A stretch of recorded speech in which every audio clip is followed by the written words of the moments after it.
Jason Lamin is founder and CEO of Lenox Park Solutions, a fintech company with offices in New York and Austin. Jason founded Lenox Park after completing a rewarding chapter of his career in investment banking at Merrill Lynch in New York and London. He graduated from the University of Texas at Austin with a BA in economics. At UT, he was a proud member of the Texas Cowboys and remains very active in his alma mater, where he serves on the advisory councils for both the Department of Economics and for Black Studies. In both his professional and personal life, he has been a strong advocate for diversity and inclusion, and he is an active member of the United Nations Private Sector Forum, the World Policy Institute, and the Carnegie Council for Ethics in International Affairs. In 2008, Jason founded NIAWA, the NIAWA Funding Group, a not-for-profit organization with a mission to improve living standards in his home country of Sierra Leone, focusing on health care and education. Please welcome Mr. Jason Lamin.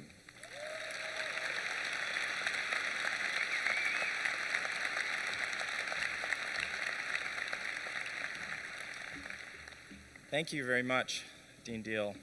It's so good to be with all of you here today. You know, last year I had the privilege of giving a keynote, and about 20 minutes into my keynote, I spoke about some of the challenges our culture faces, some that feel less serious, but really raise questions about who we are as people.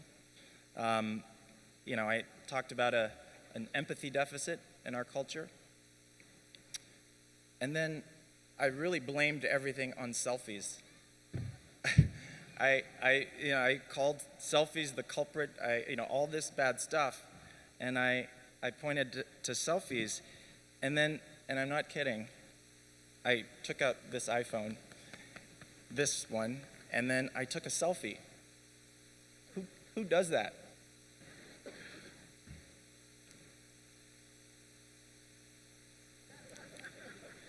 All right, let's get this out of the way. I'm going to do it, yes. And I'm going to ask everybody here on this side to stand up.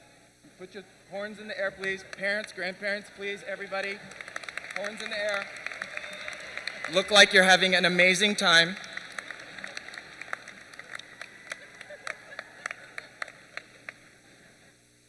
There we go. Sorry about that silliness.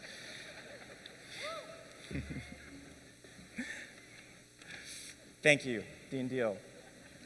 Such a warm and gracious introduction. I'm so honored to be with all of you here this morning. I've had the privilege of staying connected to this university, serving on the advisory board of the Department of Economics, a department chaired by one of the most talented educators I've ever come across, and more recently on the advisory board of the Department of Black Studies, a department I'm convinced is the most significant African and African diaspora studies program in the country. So if I've had milestones of success in my life, ladies and gentlemen, standing here in front of you today is most certainly one of them. So thank you very much for having me. While we're here this morning, I want to share a little bit of my personal story. In this story, I hope all you graduates, proud parents, grandparents, uncles, aunts, loved ones, will take away an appreciation from what a liberal arts degree from this great institution, the University of Texas, has meant for me, and why the best may be yet to come for you. I'll share some practical advice because I suppose I must do that while I'm here. But mostly, I want to highlight the intellectual curiosity that brought you this far. And then I want to encourage you to take it even further. Let me explain why. The most basic instinct we have as humans is to survive, to shield and protect our vulnerabilities from danger. But very often, our instinct to survive can be misunderstood, leading us to protect the status quo, that which we know, to resist all changes, neutralize risk-taking. We build these great walls around ourselves for perceived safety and stability, and our culture seems to reinforce that. These walls built on fear, they don't actually protect us, they isolate us. I hope you'll indulge me this morning and consider how a continuous pursuit of knowledge, intellectual curiosity, can be the catalyst for a more empathic culture. My belief is that through curiosity, we each have the capacity to dismantle walls of fear and a false sense of protection and gain deeper understanding. And the prize for doing this is that we tap into another amazing human instinct, empathy. I've yet to observe a life rooted in empathy as anything less than rich and fulfilling. More importantly, empathy incites compassion, tolerance, fairness, inclusion, intentionality. And it's precisely through this lens that we should address our greatest challenges. Unsteady global economics, a frightening geopolitical climate, and social attitudes, while they are improving, are still terrifying if you're a woman, person of color, LGBT, or poor. Solutions will require smart, nonlinear, global, big-picture thinking that you've all obtained with this liberal arts degree. Okay, a little of my personal story and background. So 40 years ago, JB, who's very much like a father to me and is here and a former Longhorn, was right here at the Fred Gerwin Center when it opened. A little bit later, he would take me and my brother to our first UT basketball game right here. And then a few years later, my brother would put on a burnt orange jersey and play for the UT basketball team here. So this place has very special meaning to me. I'm happy to be here. And 50 years ago, this very week, my mother, who's also here, graduated with a liberal arts degree from the University of Texas. Yes. 25 years after that, when I was here in school, it was a joy to think of my mother and her best friends, Marilyn and JB, who were like parents to me, all navigating these very same classrooms, the six-pack, the Union, the drag, 6th Street, not so much. I've said it before, nobody likes to think of their mother on 6th Street. When my mother graduated, she immediately was drawn to answer President John F. Kennedy's calling for American college graduates to join the Peace Corps volunteers. For her, the opportunity to travel outside the United States and teach and learn and bring back to America a greater appreciation and deeper sensibilities about life and cultures beyond our borders was a no-brainer. When she was invited to join, this brave young woman, my mother, from a middle-class white family from East Texas, packed up and moved to a small village in the northern mountains of Sierra Leone, West Africa. On the other side of the world, a young man named Murray became the first person from his village in Sierra Leone to not only attend university, but to graduate from one when he earned a Bachelor of Agricultural Science degree in 1969 from the University of Canterbury in Christchurch, New Zealand. When Murray, my father, returned to Sierra Leone to work in the Ministry of Agriculture, he was promptly asked to report to a small village in the northern mountains of Sierra Leone. My parents met in that small village, Kabbalah, and when my dad asked my mother for her hand in marriage some years later, she said yes. I lived in Sierra Leone until I was 13 years old. A confluence of real-life matters led my parents to jointly make a very difficult decision to separate, and for the benefit of her boys 20 years after she moved to Sierra Leone, my mother packed up, left her beloved Africa, and moved back here to Texas with my younger brother Jeremy and me in tow. While my father staying behind was a difficult reality for us, it's now clear to me that that outcome ensured that we would always have firm roots in Sierra Leone.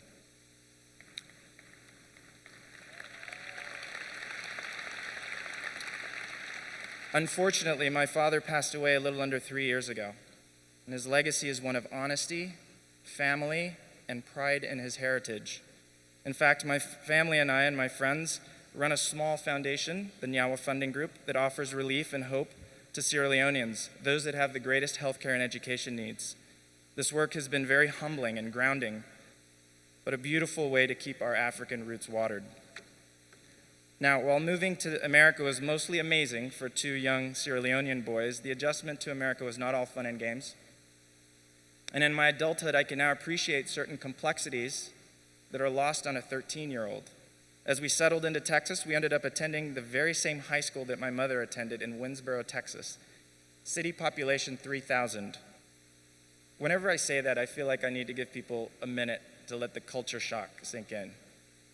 For context, there are probably 7,000 people here today. Yes, two biracial boys with funny Afro-English accents that called their white Peace Corps volunteer mother Mummy moved to town. Let's just say not everybody was thrilled at our arrival. And yet, amidst some truly remarkable and hurtful encounters in this small town in East Texas, curiosity drove some wonderful and open-minded people to try to understand deeper. And human connections were made. One night during my junior year in high school, I remember the fear of being confronted and cornered by some men full of booze, vitriol, and prejudice. I also remember a few minutes later my fear dissipating when 5 or 6 guys from our basketball and football teams, all white by the way, showed up and stood next to me and my brother, ready to take some punches. This was at a gas station called the Junction. I'll never forget that.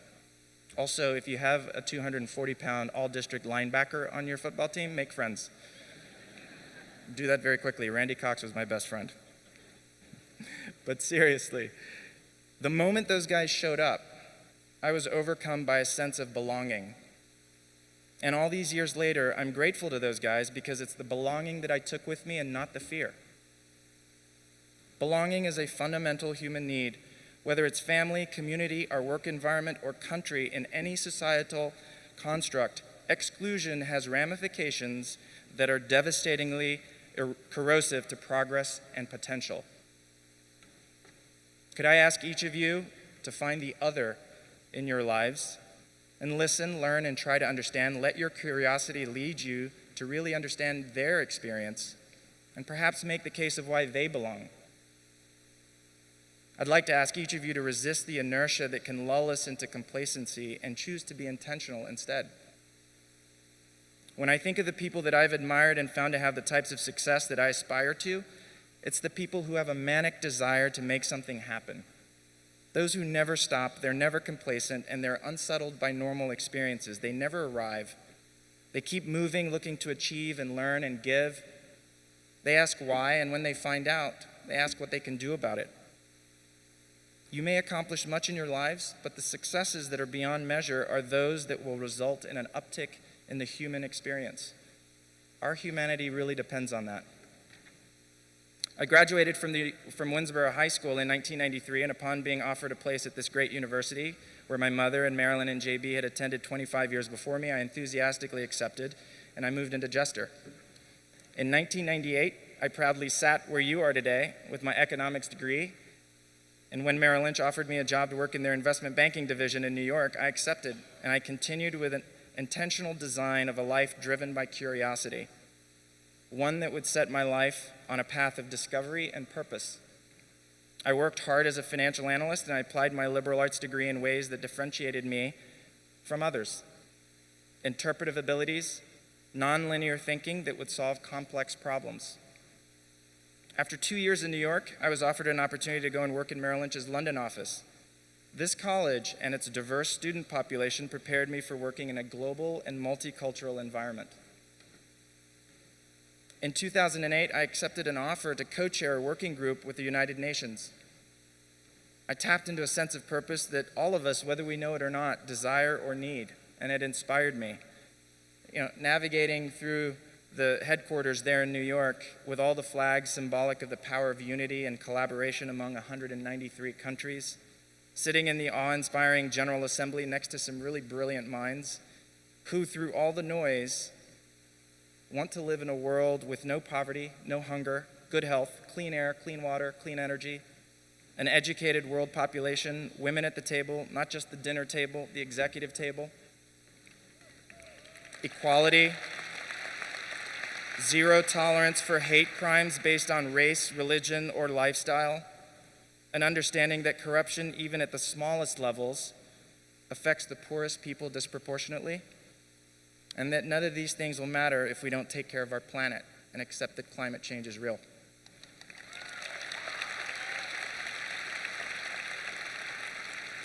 After leaving Wall Street, I pursued entrepreneurship, and now I run a finance technology company, Lenox. At my company, we've been intentional about cultivating a culture that is inclusive. We're mindful of the voice and reach we have in industries that need more diversity. These values are reflected in our services, our technology products, and perhaps more importantly, in the talented people we've asked to join our firm. At all levels, we've been very intentional. Our last 3 interns, each of them very smart, very technically capable, all charged with helping our company build the best technologies in our industry, all women. Our Director of Business Development is a Texas A&M graduate. We are inclusive. He's here, I'm sorry, Andy. On most days running Lenox Park, at some point I find myself reaching back to the learning I gathered here at this university. Problem solving, critical thinking, balanced with cultural sensibilities and human responsibility. A sense of accountability that the University of Texas bestows upon all its graduates. Those have been equally important. To the parents and grandparents and loved ones in the room, congratulations. You should all know that these are the ones that are more likely to go out into the world and acquire really extraordinary experiences. Every single one of them is here today because of you and the paths you paved, so thank you.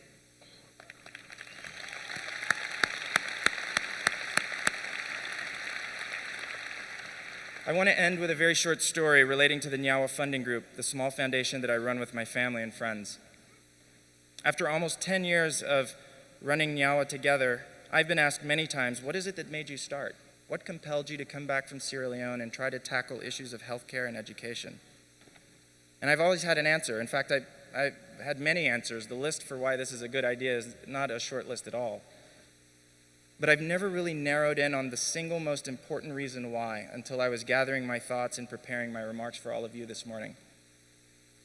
His name is Musa. In 2008, I traveled to Sierra Leone, and in spending time with some of my family, I met a young boy, Musa. I'm not entirely sure of Musa's story or why he was no longer with his parents or if he had any. Unfortunately, post-Civil War orphans are not uncommon in Sierra Leone. Nevertheless, Musa was 9 years old when I met him, a helping hand in the shared compound in exchange for room, board, and school. I was in that compound for about 48 hours, and during that time, I spent some time with this bright-eyed, eager child. I'll never forget him listening to my iPod and giving me the thumbs up as he was bobbing his head to Jay-Z. Actually, he may have actually done one of these. Every day, Musa would wake up at 5 a.m. to do his chores around the house. He would then eat a very small breakfast, yams and small pieces of smoked fish. He would then gather his uniform, which he would have washed by hand and line-dried the day before. He would then iron his uniform with a coal iron, no electricity. And he would neatly tuck his white uniform shirt into his frayed shorts, held up by a worn leather belt, sized for somebody my size, not for a 9-year-old. And then he would walk to school, 2 miles, walking and hoping to avoid any number of dangers that an unaccompanied 9-year-old might be susceptible to. And while at school, if he was lucky enough to have a teacher that day, Musa would page through a makeshift textbook. I saw this book. It was an incongruent compilation of photocopied textbooks, handwritten notes, articles. After school, Musa would walk the 2 miles back home. When he would get back to the compound, he'd have his only substantial meal of the day. And then he would do more chores around the house and wash his uniform and hang it out to dry, and then study by candlelight. And then he would wake up and do it all again the next morning. Now, believe it or not, I know Musa is one of the lucky ones. But I watched this charming 9-year-old child do all this without complaint and with no break for play. And it had an impact on me. I have no great ending to this story. I know that Musa is 18 years old. He's okay. He's been in and out of schools. But if your mind is racing right now to find a solution, to find an answer, what you're feeling right now is empathy. Embrace it. Curiosity will lure you out into the world, and empathy and understanding will lead you to perspectives colored with tolerance and compassion. And in that light, you will find your raison d'être, your reason for being. You'll most likely find an injustice that you cannot turn away from. And then I hope you'll do something about it. We lost a literary giant this year, Sir Derek Walcott. My whole life I've been the beneficiary of my mother reciting his beautiful poetry and prose, complete in that wonderful, soulful cadence embodied in his native St. Lucian Caribbean accent. One quote that holds very dear meaning to me, and I hope you'll take it to heart. Break a vase, and the love that reassembles the fragments is stronger than that love which took its symmetry for granted when it was whole. The world, our country, our institutions, our families could all use reassembly. You're equipped to do it. Listen to that quote again, please. The love that reassembles the fragments is stronger. Thank you all so much. Congratulations, class of 2017. Hook 'em horns.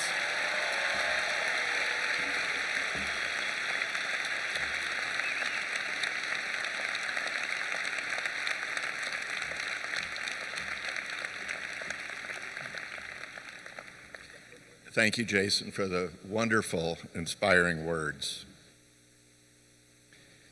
Now we recognize candidates for bachelor's degrees in liberal arts and students eligible for honors.